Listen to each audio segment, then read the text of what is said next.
Selamat datang di channel Muhammad Soleh Official. Jadi selamat datang kawan-kawan semuanya. Di video ini saya ingin bahas tentang SGE ya, yang beberapa waktu ini sedang naik daun. Kita di sini nanti akan mengenal apa itu SGE, bagaimana cara mengaktifkannya dan bagaimana cara menggunakannya.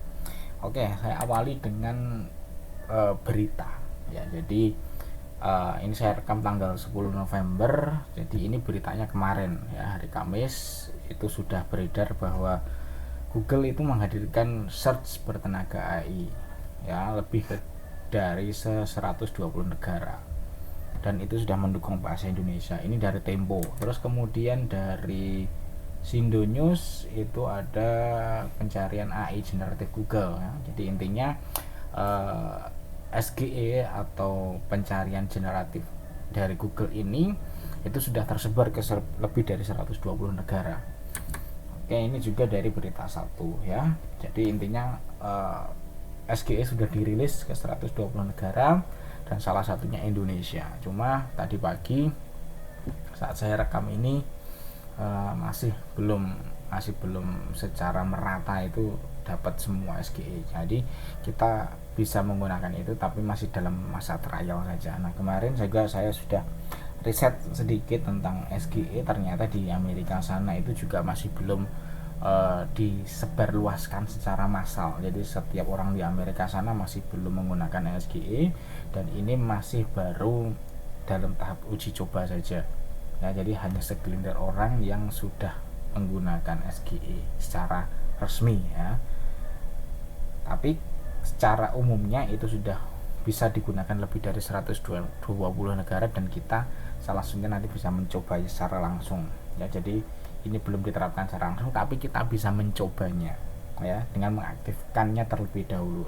dari SGE ini. Oke, nah sebenarnya sih apa sih jadi SGE itu ya? Ini singkatan ya, sebenarnya SGE itu adalah Search Generative Experience. Nah, ini sudah dijelaskan sendiri sama Google-nya ya, what is generative AI in search atau SGA ya. Jadi ini sudah saya cantumkan di bawah ini sumbernya ya, nanti kawan-kawan bisa melihat, dan ini saya cantumkan di deskripsi nanti. Apa itu SGA? Nah, berdasarkan keterangan dari Google ini sendiri, SGA itu adalah sesuatu yang mentransformasikan pengalaman pencarian informasi dengan AI ya. Jadi kalau selama ini kita mencari informasi di Google itu kita search ya, nanti database Google akan memberikan rekomendasi website yang sesuai dengan apa yang kita cari. Nah, tapi dengan SGE ini pengalamannya sedikit berbeda.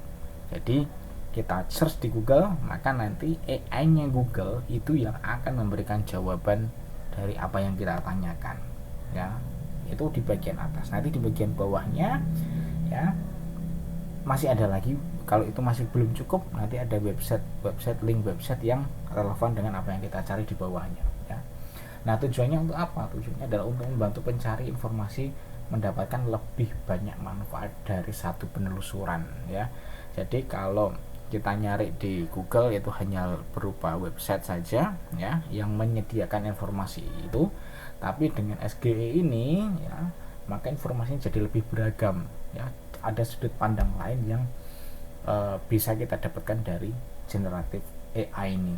Nah, bahayanya apa? Bahayanya nanti ya ini tidak bisa kita validasi benar tidaknya informasi tersebut ya. Kalau hanya untuk informasi ringan-ringan saja sepertinya nggak masalah, tapi kalau untuk informasi seperti kedokteran, kemudian informasi yang membutuhkan verifikasi dan validasi fakta ya, mungkin untuk yang SGE ini itu kurang tepat ya, tapi nanti kita lihat aja perkembangannya bagaimana ya. Saya lanjutkan ya, dengan SGE ini kita bisa ngapain aja sih ya. Pertama, kita bisa mengajukan pertanyaan jenis baru yang lebih kompleks dan lebih deskriptif ya. Artinya gini, jadi kalau kita saat ini kita search ya, misalkan rumah makan di Jakarta yang enak, nah itu langsung keluar ada Google Maps, kemudian ada review dari website dan lain sebagainya. Nah, dengan menggunakan SG ini ya, pertanyaan pun kita bisa lebih spesifikan, bisa lebih komplekskan dan lebih deskriptif ya. Jadi misalkan misalkan nanti kita ngetiknya gini, tolong carikan rumah makan yang enak dengan harga sekian di Jakarta. Nah itu lebih deskriptif, nanti AI-nya itu akan bekerja mencari informasi yang ada dan menyajikannya untuk kita. Itu untuk yang pertanyaan yang lebih kompleks dan deskriptif penjelasannya. Terus kemudian yang kedua, mendapatkan inti topik lebih cepat dengan link ke hasil yang relevan ya. Jadi setelah nanti kita dapatkan deskripsi, kita jawabannya dari generated AI itu ya, di sebelahnya nanti kalau di tampilan desktop kita nanti dapat link yang relevan dengan topik yang kita tanyakan ke SGE ini. Terus kemudian menghasilkan sesuatu secara cepat. Jadi misalkan ini sama-sama seperti ChatGPT ya. Jadi misalkan kalau kita mau nulis email ya, kita bisa menanyakan langsung ke SGE ini, tolong buatkan email untuk melamar kerja ke sini ya, dengan mungkin lebih deskriptif lagi ya, dengan pengalaman kerja yang seperti ini. Nah, itu nanti bisa kita dapatkan. Nah, terus kemudian kita bisa juga membuat draft dari sebuah misalkan artikel yang kita bikin artikel ya, kelamaan risetnya udah kita bikin kerangkanya ya, kita tanyakan tolong buatkan kerangka yang seperti ini topiknya ini ya, maka nanti SGE akan secara generate menyajikannya untuk kita. Nah kita tinggal mengembangkan idenya saja dari situ. Terus kemudian melakukan follow up atau mencoba menyarankan langkah selanjutnya. Nah ini jadi kalau kita proses pertama masih belum dapatkan jawaban yang relevan atau sesuai yang kita inginkan, nah kita bisa memfollow up lagi jawaban itu ya. Jadi ini jadi antara pertanyaan satu ya, kedua, ketiga dan seterusnya itu bisa saling berkaitan.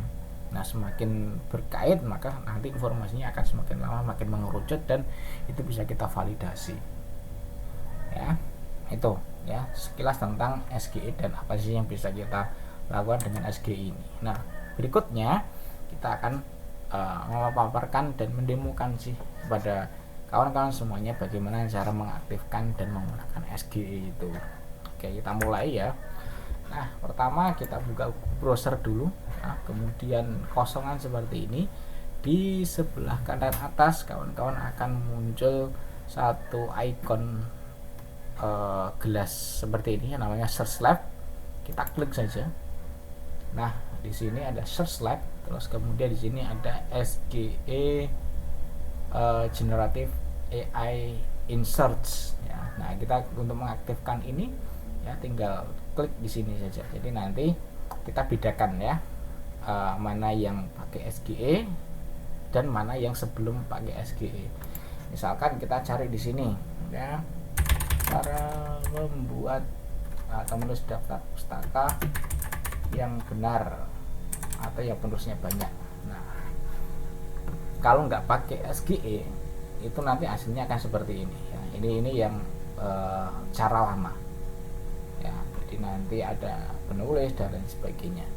Nah kalau menggunakan SGE nanti kita cek hasilnya seperti apa ya. Caranya untuk mengaktifkannya ya, tinggal ini diklikkan seperti ini, kemudian kita klik try example. Nah ini sudah muncul seperti ini ya. Nah sudah muncul. Nah coba kita tanyakan ke SGE dengan pertanyaan yang sama.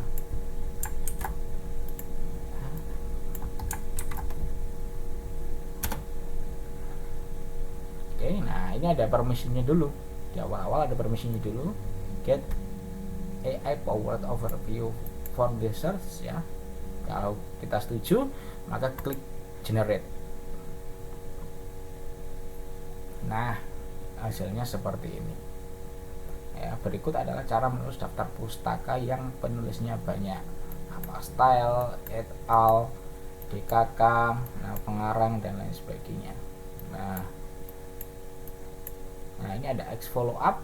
Nah terus kemudian ada pertanyaan lain ya, bagaimana jika nama penulis lebih dari 3 kata ya, bagaimana menulis nama penulis di daftar pustaka dan lain sebagainya. Nah kita geser ke sini maka akan semakin banyak pertanyaan yang relevan dengan apa yang sudah kita ketikkan ya. Terus kemudian kita kembali lagi ke Labs ya. Ini ada ikon tanda jempol dan tidak, ini kita bisa memberikan respon ya terhadap hasil ini ya. Terus selain itu, kalau ini kita nggak puas dengan hasil ini, maka kita mendapatkan link yang relevan ya. Ini ada liputan, kemudian Kompas dan lain sebagainya. Nah, di sini masih ada website yang bisa menjadikan kita rujukan ya dari sini. Oke, kita tanyakan lagi ya. Nah, hasilnya seperti ini ya. Jadi kemungkinan besar untuk yang feature snippet ini akan hilang ya, akan hilang dan berganti dengan yang generative AI ini. Kemudian untuk hasil searchnya itu masih ya, Gramedia nomor 1, kemudian Gramedia Liputan 6 Nyalanesia. Oke, jadi yang bawah ini masih tetap ada ya. Jadi untuk feature snippetnya itu hilang. Jadi kalau teman-teman yang aktif di SEO, ini perbedaannya ya. Jadi feature snippet akan digantikan oleh AI ini ya, tapi kalau untuk yang ini masih. Oke, kita demokan lagi apa ya, coba SIM, bagaimana cara membuat SIM online.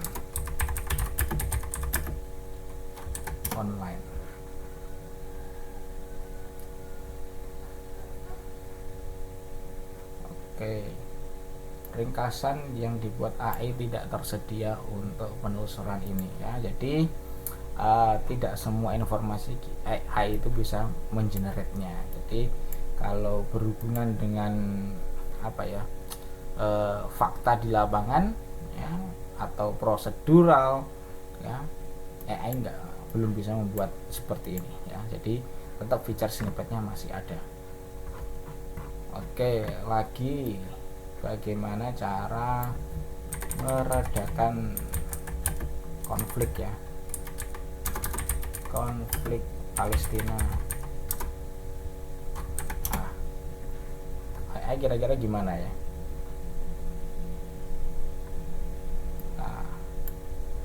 Nah, kalau yang informasi seperti ini mereka ada. Oke. Nah, ini ya. Terus kemudian kalau istilah kedokteran bagaimana ya? Bagaimana cara mengatasi demam berdarah misalkan.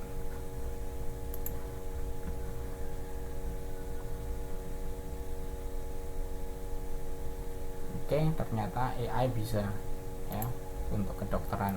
Nah, ujung-ujungnya kayak gini ya, konsultasi dokter, minum obat, beristirahat dan lain sebagainya ya. Tapi untuk validitasnya belum tahu karena ini tidak dicek secara langsung oleh ahlinya. Oke. Ya. Nah, begini ya. Jadi ini yang versi lama sebelum AI itu ada, kemudian yang ini adalah hasil generate dari AI-nya, dari SGE-nya.